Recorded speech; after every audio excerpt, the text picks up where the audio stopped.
Hello everyone, my name's Idiotic Synergy and today we are talking about the Orlock gang for Necromunda. Basically, the Ultramarines of Necromunda. If you've played Necromunda, you might be familiar with this gang because they are everywhere. They are the gang that seems to be pushed more so than any other gang. Uh, Seriously, every time there's an update for Necromunda or, a new edition like Ash Wastes, Orlocks will always be center of attention somewhere. It's insane the amount of attention Orlocks get, but then again, I understand why, because though you can argue that, it's they're being overexposed, and that's true, they are really overexposed. They are a really good starting gang. If you're new to Necromunda, Orlocks are a really good introduction gang for you if you're new to the game. Or even if you're like a veteran of the game. When I say veteran, I mean someone who's been playing Necromunda for a good few years. Because Orlocks are surprisingly quite good, in my opinion. They are quite good, but they have the issue that Ultramarines seem to have, which is they're kind of like a jack of all trades type thing. They don't really excel in any one thing, but they do have. It's like the Swiss Army knife. These guys are the Swiss Army knife of Necromunda, and their models are pretty easy to kit bash. And I honestly love their power fists. Like, their power fists are really cool, and I've seen people put these power fists into guard regiments and stuff, and they look really nice. Their guns look really nice, and sort of kit bash together, and which is understandable because Orlocks are sort of scavengers, or they are scavengers, and mechanics, so they fix everything up. And yeah, I do like Orlocks. Orlocks are a really simple gang to understand, and their lore is quite nice.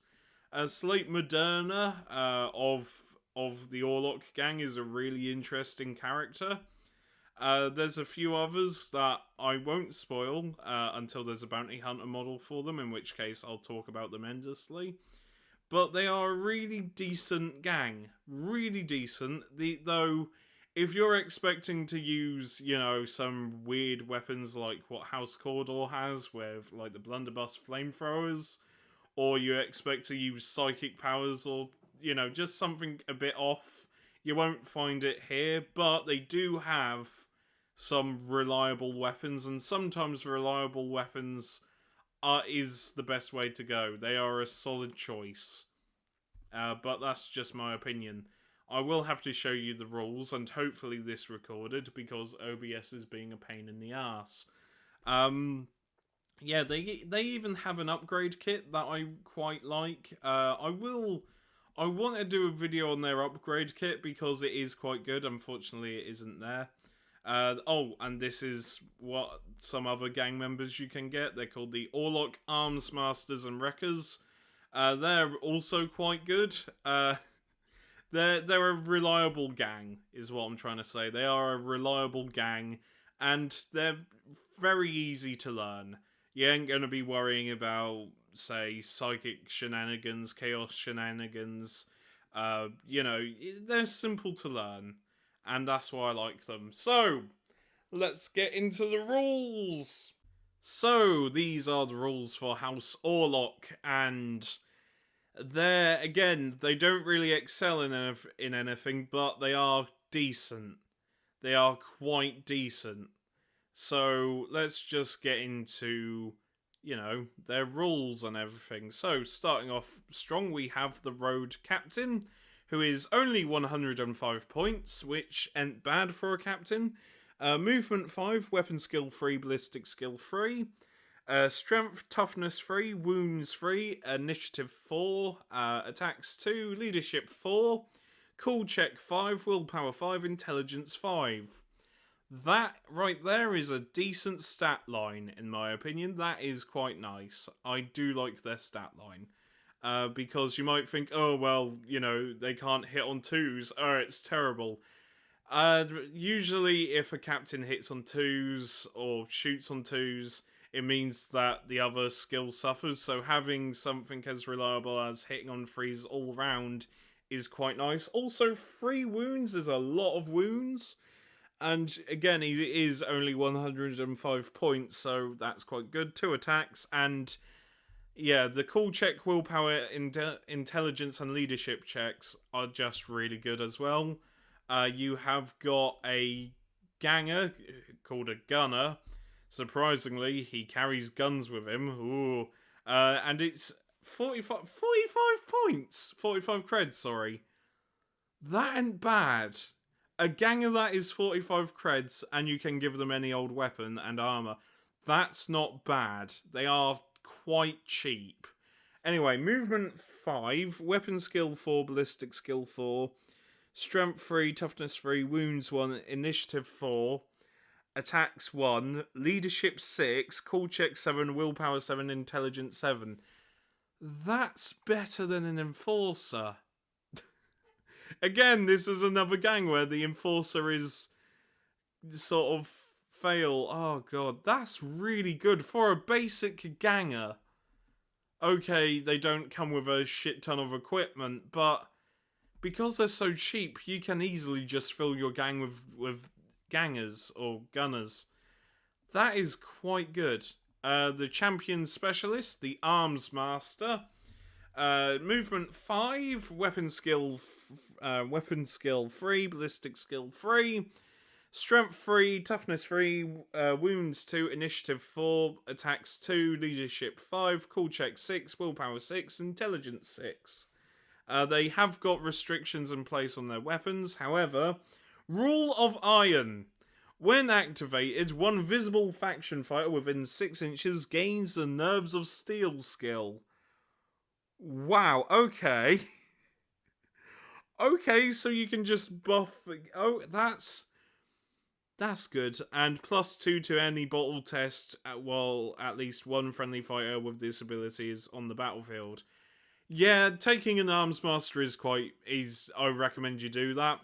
Because if you lose, say you take a gang of 6, and the arms master is one of them, and you lose two guys, you still won't be able to fail morale, even though you lost 2 guys. That's quite good. That's quite good. I recommend you take a specialist, an arms master. Then you have the regular sergeant, who is only 80 credits, but ballistic skill 3, movement 5, weapon skill 4, strength toughness 3, wounds 2, initiative 4, attacks 2, leadership 5, cool check 5, willpower not cool check 5, cool check 6, willpower 6, intelligence 6. No restrictions on his war gear and can take any skill. Same with this guy. Now, I don't know which one I think bringing one arms master is necessary, and then bringing one champion is necessary. But then again, you can just probably do it like this, where you have 200 points. That's the thing, isn't it? 200 points straight away into just 2 models, and that's before you give them equipment. That's ooh. Yeah, I'm not sure about that, but at the same time, that ain't bad. I do like the regular sergeant as well, so if you want to take a regular sergeant, then do. We have got the Wrecker Specialist, which is a special kind of Juve, and the Greenhorn Juve, which is quite... there's a note here saying, no, however that Orlock Juve may not gain additional skills, comment, what does this even mean? Yeah, this book, though is good and contains all the rules, it does have shit like this in it, where it just sort of throws me off a little bit. However, I will start with the Specialist, because the Specialist Wrecker is something I recommend you bring. Especially, at least bring a couple of them, and you don't even need to give them fancy equipment, because their movement is 6, right? Weapon skill 5, but ballistic skill is 4, so just give them an auto pistol. Strength 3, toughness 3, wounds 1, initiative 3, attacks 1, Leadership 9, Cool Check 8, Willpower 8, and Intelligence 8. So you might think, why am I suggesting that you take this specialist? Well, they have a jump booster. And a jump booster basically adds 3 to your movement, so yeah, you can do movement 9, or you can overcharge it, where where I quite like overcharging, and you gain 1 strength and 1 hit modifier, and a +1 to hit modifier when charging with it. But you must roll a d6. If you roll a 1, you're pinned. If you roll a 2, +4 movement, so movement 10. But if you roll a 5 or a 6, that's 12-inch movement with 1 specialist. Remember, you can take multiple of these because they're only 55 credits. So it is possible for you to take a good few of these and just charge them up. Yeah, you can nick objectives before your other gang even gets there. They are literally made to nick objectives, and that's it. I love and hate them. They are really fun to use, but really annoying to fight against. However, killing one is quite a blow because it is 55 creds. And is that a lot? Is that a lot? I'm not sure. I mean, it is a lot if you try and give them armor, pistols, you name it. But honestly, I quite like them. Also, if you give them grenades, they gain unstable, and yeah, they can just fly, or special kind of fly. I do like them. I do like them, but 55 creds for a Juve. However, this one, regular Juve, Greenhorn. Movement 6, weapon skill 5, ballistic skill 5, strength toughness 3, wounds 1, initiative 3, attacks 1, leadership 7, cool check 8, willpower 8, intelligence 8. So nothing special, but it's a Juve, so don't even worry about it. But I would take this one because you can nick more stuff. That's it. I would take this one. But if they die, then yeah, it's going to be a bit of a pain in the ass because they are 55 credits. So there's risk reward. Also, if you roll a 1, you are pinned, and yeah, have fun with that. I do like the fact you can do a you can do safe mode where you can do a move or a charge. I do like the fact you can charge, but safe mode is probably the best way to use it. That is quite nice. I do like the jump booster. They can bring a Cyber Mastiff, which is quite good. Movement 5, weapon skill 3, strength 3, toughness 3, wounds 1, initiative 4, attacks 1, leadership 7, cool check 6, willpower 8, intelligence 8, war gear savage bite, so they can just bite you. Watchdog, add 1 modifier to spotting, so yeah, which is quite good. When the owner is a sentry, you can add 1 modifier to spotting. A natural one will always fail though. And Loyal Protector, it's a 100 credits though, so quite pricey, but this one, where fighters cannot make a coup de grace move against the owner, is quite useful. Servitors. Right. They can bring regular servitors. Movement 4, weapon skill 5, ballistic skill 4, strength 5, toughness 5. What? It's a servitor. Servitor. I'm saying servitor, aren't I? He's the Night Lord. No, servitor. Wounds 3, initiative 5, attacks 2, 230 credits for this guy though. Leadership 7, cool check 5, willpower 9, intelligence 8. Right, so he has light carapace armor, toughness 5.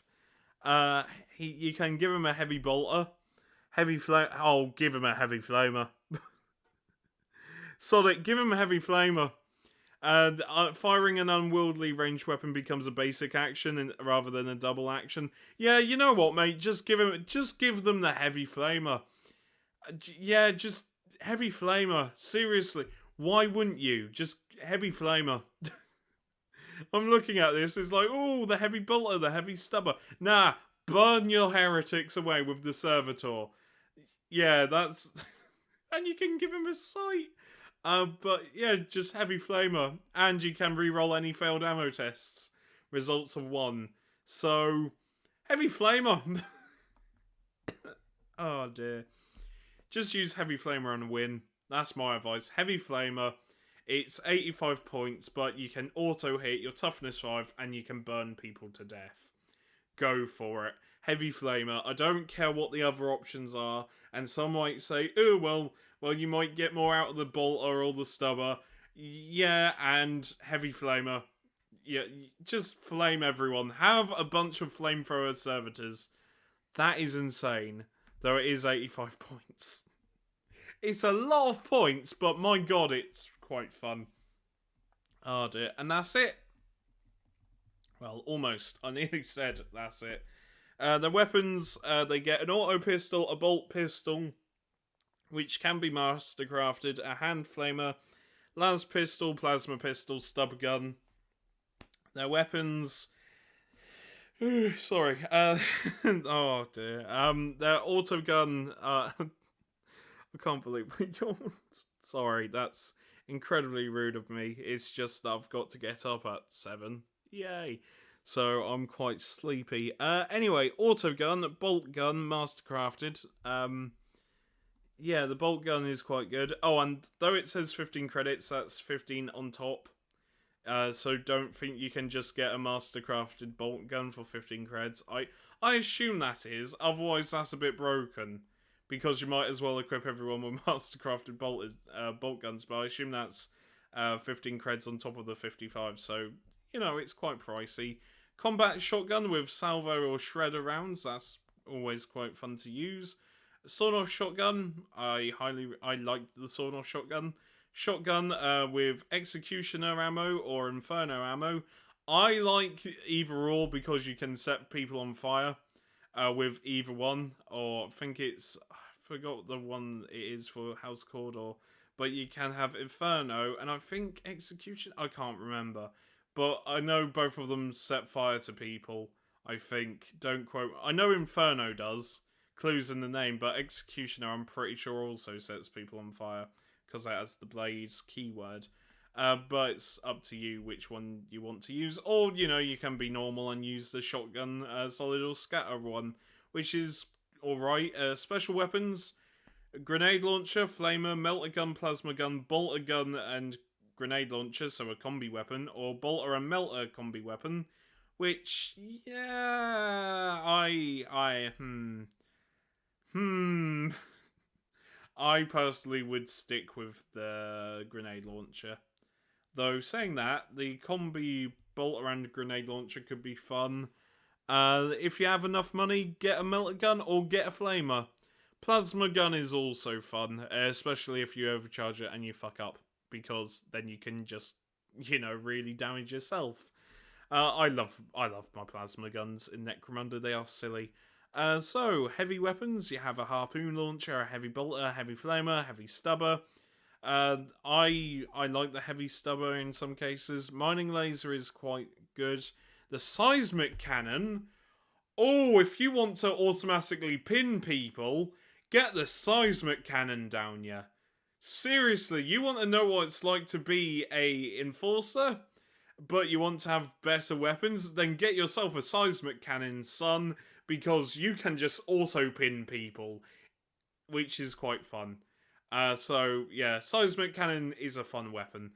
Close combat, they have the Arc Hammer, which is quite nice. Chainsword, Flail, Knife, Master Crafted Knife if you're feeling fancy. Las Cutter, Maul, Power Knife, Power Maul, Power Pick, Servo Claw, Two-Handed Hammer, and yeah, it can also be Master Crafted. Ooh! Grenades, blasting, demo, frag, crack, melter, bombs, photon, flash grenades, scare gas. Scare gas is a weird one. I don't think I've played against anyone that used scare gas because it's really weird. I don't know what scare gas does. I think it automatically makes you insane. But yeah, I've had plenty of fun just using tear gas as an enforcer. Tear gas, it's literally just committing war crimes with that tear gas grenade. Because it's like, aha, I can just automatically kill you. Because I don't need to do anything to hit. I just need to pass your toughness with gas grenades, which is brutal. And if you haven't got respirators, you're fucked. And then you can just roll to see if they're seriously injured or flesh wounded or just dead. That's probably the most traumatizing one. There is no better joy in life than firing a gas grenade and just automatically killing someone with it. It's terrifying. Because it's like, yeah, this is a just choke gas grenade. Nope, you're dead. I have war crimes hidden inside my gas grenades. And yeah, armor, equipment, basic stuff. They have got their own skill tree, so without further ado, I will just choose. I say skill tree. They have their own skill set, so I'll just show you what their skills are. So, if you bear with me, I'm going to jump cut. So, Bravado is a Orlock skills that they get. Isn't Orlock skills? Yes, can you tell I'm tired? But these skills, I think, are pretty alright. I don't really know. Big Brother seems useful though, where while active, friendly Juves, including specialists, and gangers, including specialists, within this fighter's line of sight and 9 inches, can use this fighter's cool characteristic when making nerve tests. That seems quite useful. Bring It On is a weird skill. You can spend a basic action, you can spend a basic action issue challenge to target an enemy fighter within 12 inches. The enemy fighter must pass a willpower test to target any fighter other than this fighter with a ranged or close combat attack. Ignores normal target priority rules. This effect lasts until the end of the round or the enemy fighter is attacked by another friendly fighter. Guilder contracts. This one, I quite like this one because you can do some horrible shit. You say you want to hire, I don't know, say, what's the sniper guy called? He's quite cheap. He's like 100 and something credits. Basically, you can reduce the cost of bounty hunters and hired guns by D6 times 10 credits to a minimum of 20, which ain't bad. And you roll separately for each bounty hunter and hive scum hired. So, yeah, this ability is quite good, and there's a note saying this ability should probably not stack. I'm of the opinion of it should, because if you hire a bunch of hive scum, then you can just try and you can probably reduce a bounty hunter by 220 credits, or 120 credits, sorry, and that's just funny. Especially, that is just funny to me. And especially if you got scabs, or, just really cheap bounty hunters, you can probably, oh mate, can you imagine hiring Slate Moderna, who's like 300 and something credits, and then you just get perfect sixes all the time. It's like, yep, time to, oh, he's now just 20 credits. That would be brutal. You could just hire Slate Moderna for 20 credits, though the note saying this ability should probably not stack would be correct, but I like the idea that it does. King Hit can roll a single attack dice in close combat, regardless of the attack's characteristic, or other bonuses to make a special unarmed attack. What the fuck is this unarmed attack? So, strength of the user, damage 1. But don't worry, it's got knockback, shock, pulverize, and concussion. What? That's... Oh, mate, that's actually insane. Pulverize, shock, and concussion from an unarmed attack. Yeah, go on. Yeah, that ability is quite fun. Right, so shotgun savant or savant, I don't know how you pronounce it. You get an equipped shotgun, standard sawn-off for combat, and you use the short range accuracy modifier at long range, which is quite nice. and can roll 2d6 and choose the highest for scatter shot. Yeah, I like that one. You are going to have to equip someone with a shotgun though, so that's up to you. Steady hands, you can make a free reload action when activating before making any other actions. That one's quite useful but situational. Shotgun 7 is really interesting and I like it. Because you can use a shotgun at long range then, which is just insane. And also rolling 2d6 to choose the highest for scatter shot is quite fun. It's like, yeah, I rolled a 1 and a 6. Take 6 hits worth of scatter shot, you bastard. It's quite brutal. But then again, it is only strength 2, and you have to roll to wound, and yeah, good luck wounding on 5s and 6s, but with 6 dice, it's something else. I like Gilder contracts. I think my favourite one though is I like these skills, but I can't say they're brilliant. Though to be fair, just for shits and giggles, get King Hit. That really shocked me because it's pulverize and concussion and shock and knockback, and that you just go wha-bam. I like to think you need someone in the nuts, and that's what happened. You just Johnny Caged punched them, and that's why it's got all this. Oh, what an amazing skill! Yeah, get King Hit. King Hit sounds fun. Gilder Contracts is pretty solid. Bring It On is situational but can be useful. Big Brother. I don't like Big Brother, but can be useful depending on situation. But Bring It On seems like a more useful one, because if you've got, say, a champion going after your gangers, then you can go, "Oi, you come at me." But then again, if they pass their willpower check, then it's a waste of a basic action. It's situational. Big Brother, I think Big Brother is useful. Especially if you're losing, then when making, or, say one of your guys died next to a bunch of gangers, then you can make a bunch of nerve tests, or try and successfully pass nerve tests. But I honestly think Gilder's Contract is the best skill, because it counts for Hive Scum, and Hive Scum are really cheap. Seriously, it says any hired guns. Hive Scum. Just buy a shit ton of Hive Scum. King Hit is a fun one. I like Shotgun 7. Shotgun 7 is really useful. Steady Hands. Having a free reload is quite useful. So I'd probably go Shotgun 7, but you need to take a shotgun. So Steady Hands is probably the most reliable one, followed by Shotgun 7 and King Hit.